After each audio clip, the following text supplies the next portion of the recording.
links with higher intelligence in these kids, but also they get bored more easily. They've got a warrior kind of nature to them. Some of them remember past lives. There's a whole kind of plethora, and many have very amazing healing, psychic, telekinetic, and telepathic abilities. So there's lots of different traits. Not necessarily all the kids have all of them, but there's lots of categories given to these kids, like crystal children, rainbow children, all this stuff. But ultimately, what it's humanity, and it's showing that there's a shift happening within humanity. And there's so many people on the planet now that, for some reason, it's just like all the souls just want to get into. They want to see the world now as we approach this big change potentially, which may be happening in 2012 even. So, yeah. And I think these kids are like, some people see them as a new root race. I think these are the first ones coming through.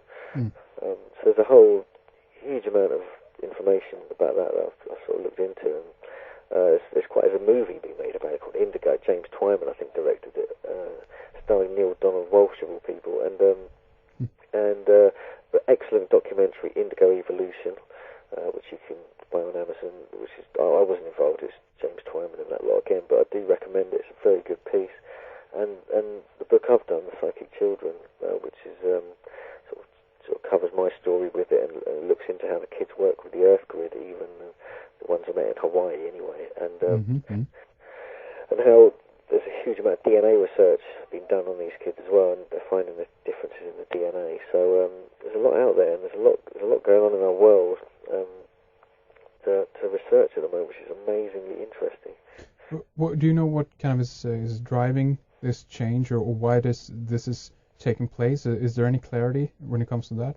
There's a fairly grey area, to be honest with you. There's lots of different ideas about this, but the best thing is that it's kind of happening. There's a change happening, which is kind of a good time for it to happen. But there's talks about the differences in DNA.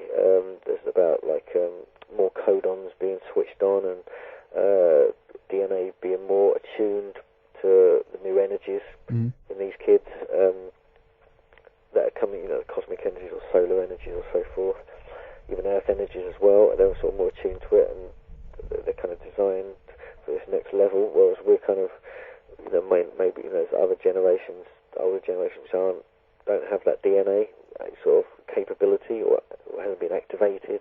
So many of these kids seem to be born with this change in the DNA, but also there's mutations going on within the lifetime, often when they're quite young, which have been noted from various different places. All that sort of mentioned it in the book as well, sort of going into detail about that. And so something going on. So people say the sun triggers DNA mutation. Others say there's energies coming from galactic center. Others believe it's just a natural process of human evolution, which is what some prophecies even mention as well. So there's a little bit of a grey area about exactly what's causing it, but there's definitely something going on, and let's go with it and work with it. Indeed. And if you would say, what are some, you mentioned like ADHD and ODD and all this, crap that they're actually, I believe, medicating many of these children with now in order to get them to fit in, if you will, in the structure that we have. But many of these kids don't want to go that way. It's not their style, so to speak. And in what way would you say that they are different? What are some of the properties? I mean, are they more artistic? You mentioned intelligence. That's one. Is there anything more? Yeah, there is. I mean, again, it's not the same with all the different kids of different qualities that come out better. But there's an amazing artist called Akian, a girl from America who's like 11 years old now, and she's like just a superb oil painter. She does the most amazing images which she dreams about. She says she talks to God even, and she's the most beautiful kid, and she does these possibly looks like a professional top flight artist has been doing these, and she was doing them when she was 4. So there's genius sort of coming through as well, but that does happen anyway.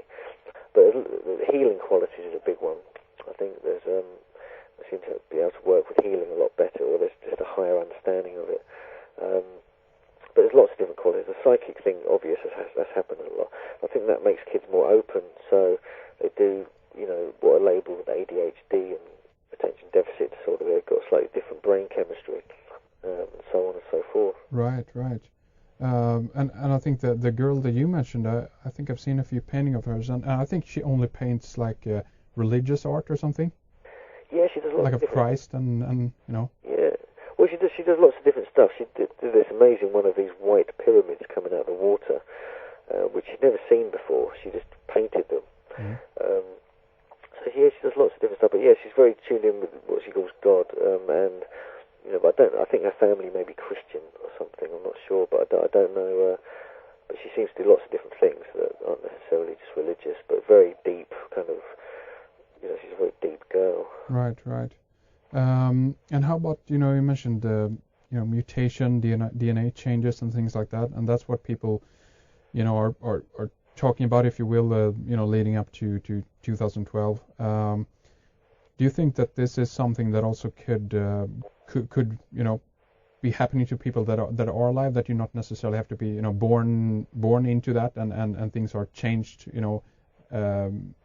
at your birth, so to speak, but you actually can. This is something that also happening to people that are alive and even adults at this point. Yeah, absolutely. I mean, this is.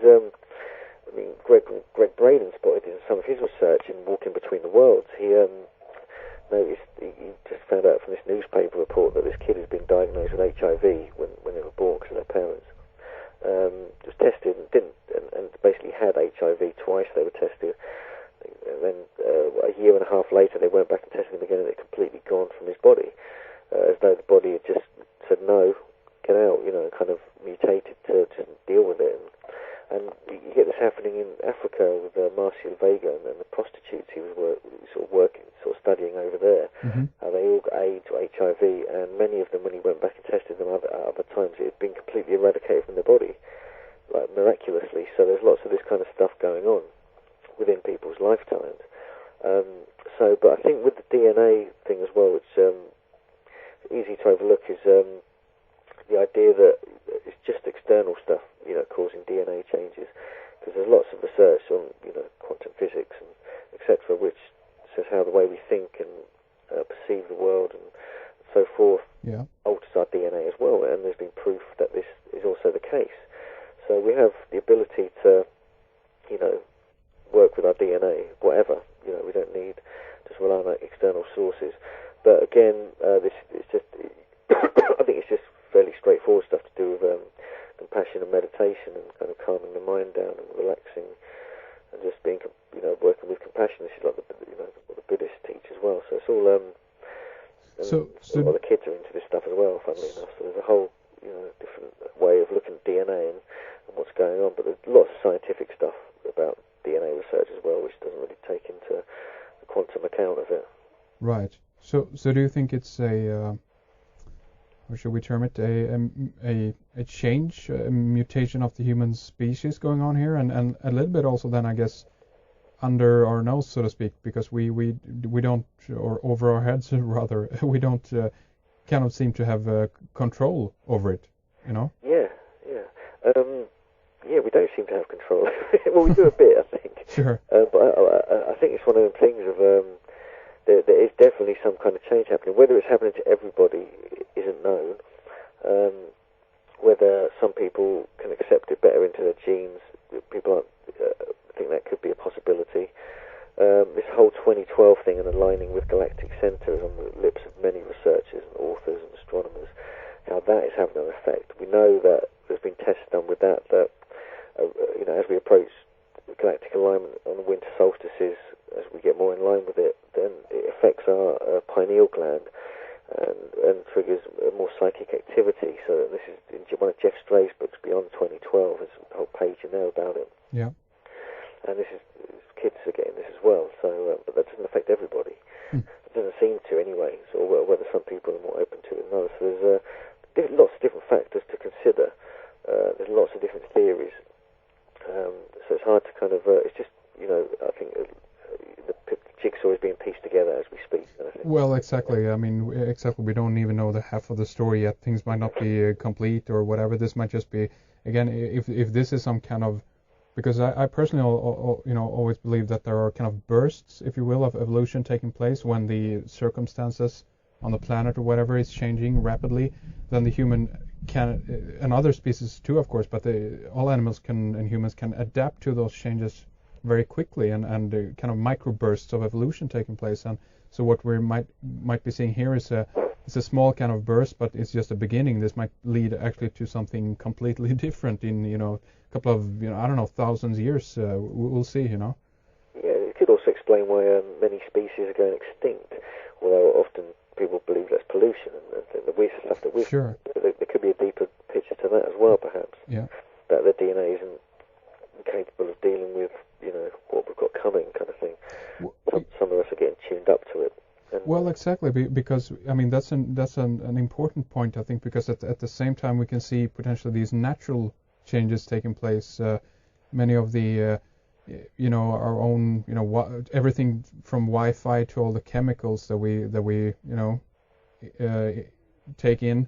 These are things that also potentially could be changing our DNA, and in many cases there have been scientific studies done on some of these chemicals, like aspartame, MSG, what have you, that actually chemically alters your DNA, even down to cell phone radiation does that, Yeah, there's a lot of that going on. I've got quite a large chapter in the book about the health issues, because of what's going on there is quite weird.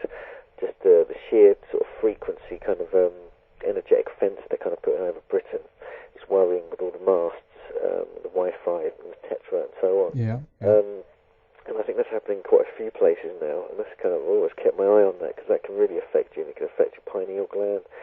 It can stop you sleeping properly. It can messes up your system.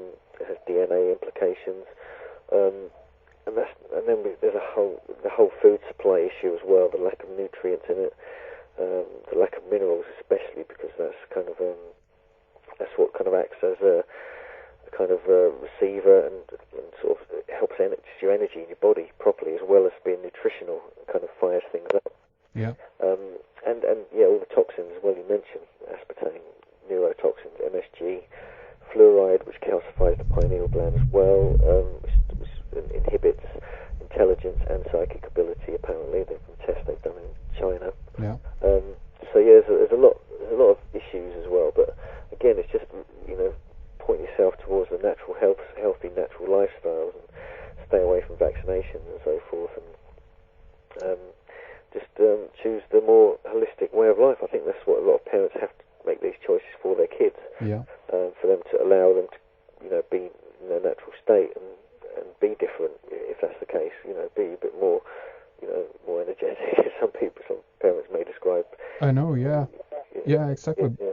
Because I've related this to the idea that if there indeed is a changing property on the planet, meaning that the ability to I don't know, get more intelligent, if you will, or open up in a different way because of the surrounding energies. If that is indeed taking place, there could be interest groups here and there that are actually trying to counterbalance this towards their version of how everyone should be and live their lives. So they are consciously putting in these types of grid of their own grid network, so to speak, that is suppressing this energy, if you will. And as long as we live in these big cities and eat the crap that we're given, we are potentially not going to flourish, if you will, and grow to our full potential, but we're going to be kept down.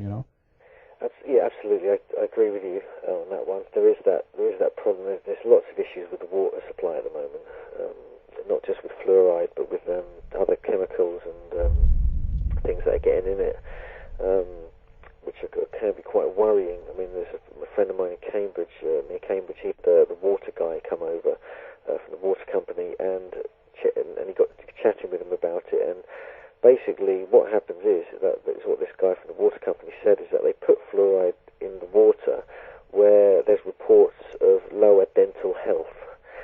And when that happens, and they start putting fluoride into that water, yeah. which is really odd, because there's not much evidence about fluoride helping with